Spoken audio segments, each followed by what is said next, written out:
What is happening here today at the UN Human Rights Council is not new. In fact, there has been a deep and persistent problem with UN bodies from New York to Geneva when they address accusations, let me add false accusations, that Israel is violating the basic norms of international law. Having served as Israel's ambassador to the United Nations in New York back in the 1990s, I witnessed this phenomenon from the very first day I walked into that blue-green building on First Avenue. I was confronted at the time with an effort to convene what are called the high contracting parties of the Fourth Geneva Convention, that is, its signatories, to take measures against Israel for alleged violations of that convention. It had been adopted after World War II in order to protect civilians in times of war. Israel was a signatory. The first question I felt that I needed to ask was, when had the signatories been ever convened before? Were they convened when the Soviet Union invaded Afghanistan? No. What about when Iraq went into Iran? No. What about the invasion of Kuwait? High contracting parties of the Fourth Geneva Convention didn't meet. Turkey into Cyprus? No again. Maybe Libya going into Chad? No convening of the Fourth Geneva Convention signatories? No way. In fact, in repeated cases of outright aggression, this body of the high contracting parties had never been brought together before. But now, the UN General Assembly was considering to convene them in the sole case of Israel. Why? Because of the territories it had captured 30 years earlier in the 1967 Six-Day War. Moreover, the UN's focus on the singular case of Israel really stood out.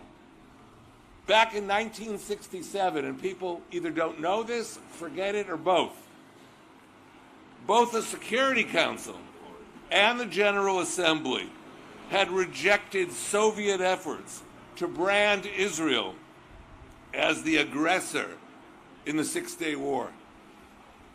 It was clear as day at the time that Israel had captured the West Bank and Gaza Strip in a war of self-defense after neighboring countries from Egypt to Iraq massed their armies along its borders. But that fundamental fact did not deter the UN in 1997, when I was there, from treating Israel like it was the worst international criminal. This biased treatment of Israel continued in subsequent years. After Israel implemented the Oslo Accords with the Palestine Liberation Organization during the 1990s and withdrew its military government from the West Bank and Gaza Strip, Israel faced a wave of escalating terror attacks that emanated from the very cities from which it had pulled out.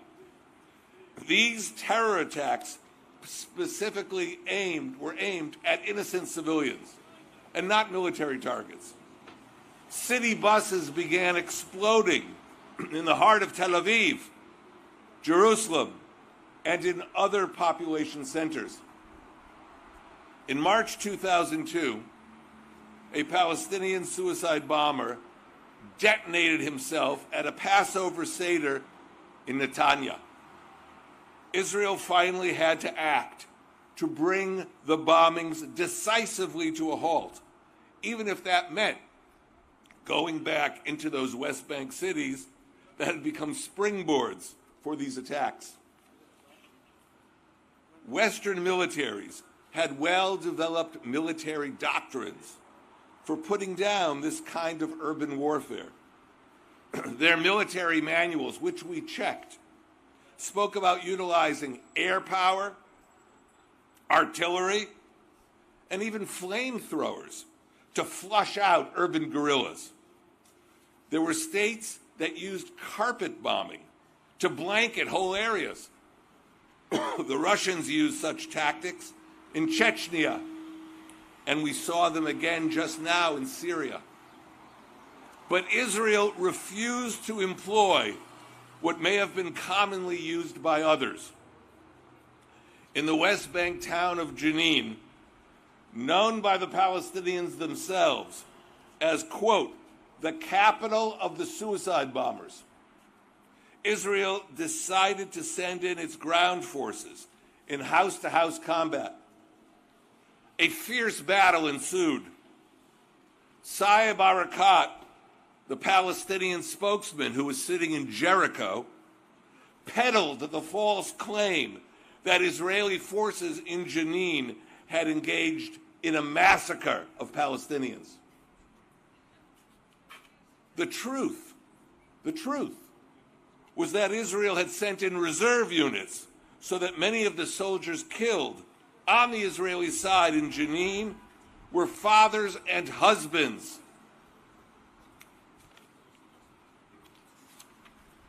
And how did the UN reply? The spokesman of the UN specialized agencies asserted in the international media, quote, Israel had lost all moral ground in this conflict, unquote. A conclusion, by the way, that was adopted by the late UN Secretary General Kofi Annan, which he subsequently had to retract. The UN ultimately admitted that the numbers of fatalities in Jenin was far smaller than it had originally claimed. But a pattern of unsubstantiated accusations, followed by belated and irrelevant retractions, had been set. What did the UN have to say to the widows and to the orphans of the soldiers who died in Jenin so that Palestinians would be protected? You know what? It was the UN that lost the moral high ground in Jenin, not Israel.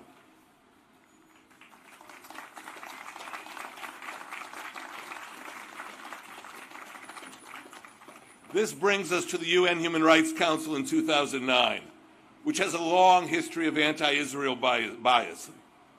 And this was demonstrated yet again after Israel unilaterally withdrew from the Gaza Strip in 2006. It was hoped at that time that an Israeli withdrawal from contested territory would reduce the hostile intent of the Palestinian terror organizations, like Hamas, Islamic Jihad, which had been firing rockets into Israeli towns in recent years. But the exact opposite occurred. The number of rockets fired into Israeli towns shot up, increased from 179 to 946, a 500% increase after the Israeli withdrawal. Again, Israel was forced to act in its own self-defense. Here in Geneva, the Human Rights Council established a fact-finding mission that's well known, headed by Justice Richard Goldstone of South Africa, to investigate Israeli military operations.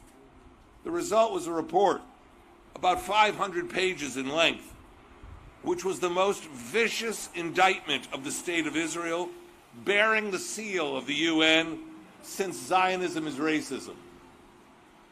The most outrageous charge it made was that Israel deliberately, let me repeat that again, deliberately killed civilians in Gaza. I was no longer in government, but when I was invited by an American university to debate Goldstone, the highest levels of the Israel Defense Forces provided me with all the material I needed to show how the core conclusions of the famous Goldstone report were baseless. How could Israel have a policy of deliberately killing civilians when it implemented the exact opposite policy of protecting them by issuing repeated warnings in Arabic to civilians that Israel was about to take imminent action? Beside leaflets, an Arabic-speaking IDF unit telephoned the homes where it was known that Hamas rockets had been stored. Israeli drones monitored if the target had been evacuated. If not, a special non-lethal munition was dropped. It was called a knock on the roof to convince those inside that this was serious. And only then was the target destroyed. Tell me, we're standing in front of the UN in Geneva. Who else does this? Who else issues these warnings in combat? Name another member of the United Nations. The Human Rights Council should be ashamed of itself for accusing Israel. The report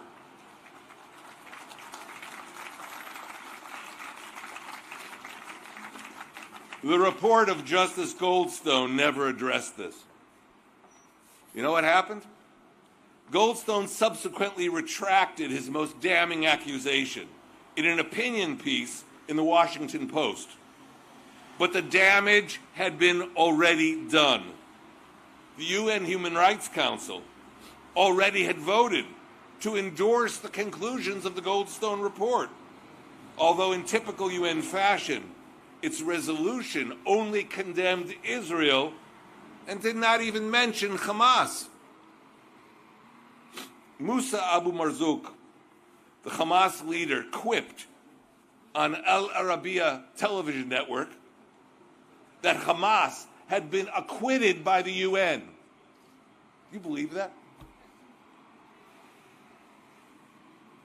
The UN had given Hamas essentially a green light to continue their rocket attacks on Israel. There is a straight line from UN actions back then and last week's launch by Hamas of an Iranian Fajr missile toward Tel Aviv.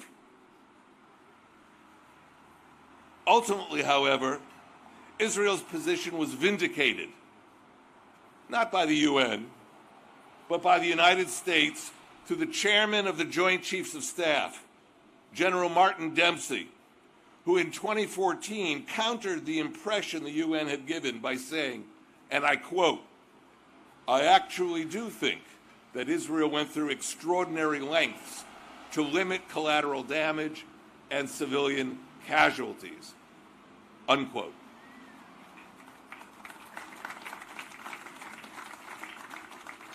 The chairman of the Joint Chiefs of Staff of the United States had the means to verify what he was saying.